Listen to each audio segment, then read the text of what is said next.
Ce doit être le plus beau jour de leur vie. Ils y consacrent du temps, de l'argent et de plus en plus de temps et de plus en plus d'argent. La passion du mariage, c'est le titre de votre livre. Bonsoir Florence Maillochon, merci d'être avec nous.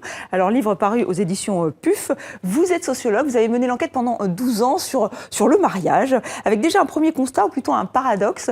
On se marie beaucoup moins en France, mais en revanche, il faut absolument se marier dans toute sa splendeur.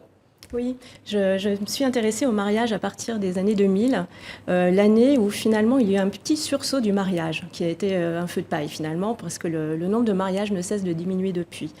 Mais ce qui est important, c'est que les fêtes organisées à l'occasion du mariage sont devenues très fastueuses, très organisées, très spécialisées, peaufinées dans le moindre détail. Alors, il y a évidemment des personnes qui se marient en tout petit comité, aujourd'hui comme hier, mais les personnes qui font un mariage, un gros mariage, invitent de plus en plus de monde.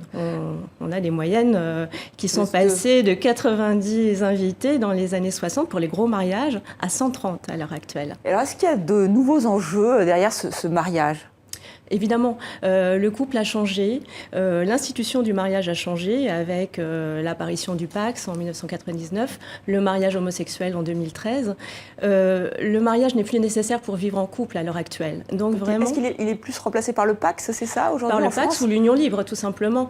Tous les gens qui se marient à l'heure actuelle vivent ensemble, quasiment tous. En gros, 95% des gens qui se marient à l'heure actuelle vivent déjà en couple. Ce n'était pas le cas dans les années 70 où au contraire, on avait beaucoup de mariages directs, c'est-à-dire des gens qui se mariaient pour pouvoir enfin cohabiter.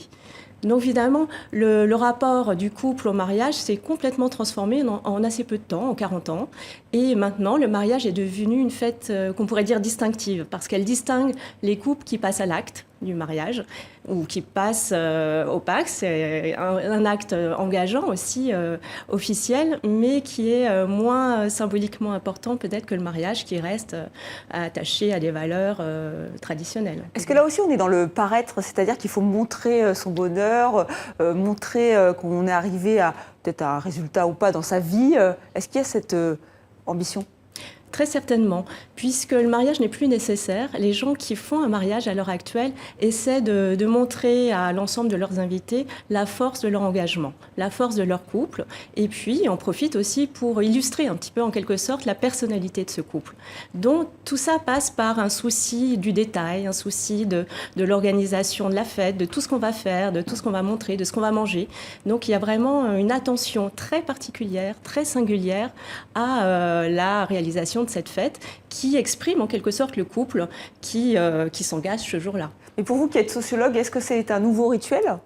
Alors oui et non, en quelque sorte, parce que les rituels se changent en continuité, donc c'est difficile de faire un avant et un après. Mais à l'heure actuelle, dans la mesure où le mariage suit le couple plutôt que l'inverse, on peut considérer que c'est un rituel où la forme prend une importance considérable, parce que vraiment, tout doit être beau. Et là, quand on dit le plus beau jour de la vie, à l'heure actuelle, ce n'est plus une métaphore. Avant, on parlait du plus beau jour de la vie pour désigner le premier jour d'une longue vie de couple qui allait être heureuse, longue, avec beaucoup d'enfants. À l'heure actuelle, les gens se marient alors qu'ils sont en couple, alors que très souvent, ils ont déjà des enfants. Donc, ils ont déjà connu beaucoup de beaux jours, et ils en auront d'autres, bien sûr. Alors, le mariage est vraiment le plus beau jour au sens premier du terme, c'est-à-dire le plus esthétique. Donc, il peaufine pour faire une magnifique fête qui soit parfaite dans tous ses infinis détails. Est-ce que l'homme et la femme sont aussi motivés pour ce jour J, pour ce magnifique mariage, ou il y a encore des différences ? Il y a d'importantes différences. C'est souvent la femme qui est à l'origine de la demande en mariage, bien que ce soit l'homme qui, à l'heure actuelle, fasse une demande en mariage officielle. Et ce rite qui n'existait pas du tout en France dans les années 90, par exemple, s'est imposé progressivement dans les années 2000, jusqu'à devenir presque un passage obligatoire à l'heure actuelle pour les jeunes couples.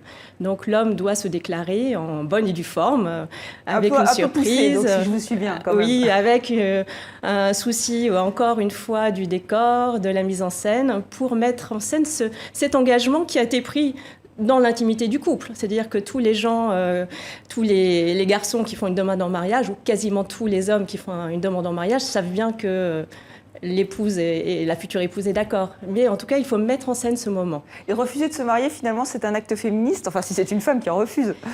Enfin, ça pourrait être un acte féministe, c'est un acte aussi très souvent politique encore pour refuser que l'État se mêle de la vie privée, par exemple.